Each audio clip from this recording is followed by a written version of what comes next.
दिनांक 26 जून 2025 रोजी सकाळी 6 वाजता दरम्यान अवैधरित्या गोवंश वाहतूकबाबत आलेल्या गोपनीय माहितीवरून वाशिम ते हिंगोली जाणाऱ्या रोडवर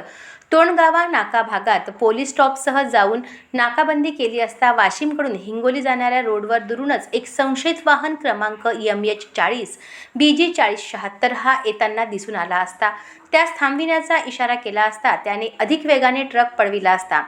त्याचा सुमारे 10 किलोमीटर पाठलाग करून त्यास थांबविण्यास बाध्य केले व त्याच्या वाहनाची झडती केली असता त्यामधून एकूण 22 गोवंश जातीची जनावरे मिळून आली आहेत।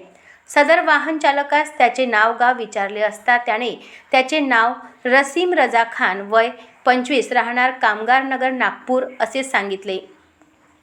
वरून सदर इसमास वाहनातील गोवंश जनावरांबाबत विचारपूस केली असता त्याने सदरची गोवंश जनावरे ही नागपूर येथून वाहनामध्ये भरून कत्तलीकरता हैदराबाद येथे नेत असल्याचे सांगितले।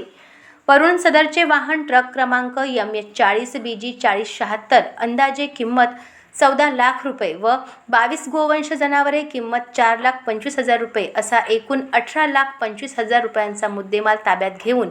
सदर वाहन व जनावरे पोलीस स्टेशन वाशिम ग्रामीण येथे नेऊन सदरची गोवंश जनावरे ही शिरपूर येथील गौशाला येथे ठेवण्यात आले।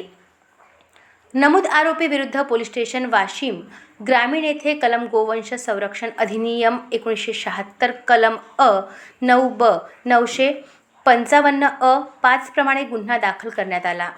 सदरची कार्यवाही ही पोलीस अधीक्षक अनुज तारे, अप्पर पोलीस अधीक्षक लता फड, उपविभागीय पोलीस अधिकारी नवनीत अग्रवाल यांचे मार्गदर्शनात स्थानिक गुन्हे शाखेचे पोलीस निरीक्षक प्रदीप परदेशी, सहाय्यक पोलीस निरीक्षक Yogesh Dhotre, police head constable Gajanan Jhagre, Dnyandev Matre, police constable Deepak Ghuge, police constable Amol Iratkar, police constable Santosh Wagh, police constable Santosh Dutande, चालक सुनील तायडे सर्व नेमणूक स्थानिक गुन्हे शाखा Washim police station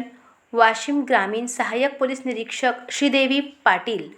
police head constable Jagannath Ghate, Prashant Ambhore, Pravin Raut, Sandeep Gaikwad, Bansi Chavan यांनी मोलाची कामगिरी बजावली आहे। प्रतिनिधी फुलचंद भगत, दैनिक अजिंक्य भारत न्यूज करिता मंगरुळपीर, जिल्हा वाशिम।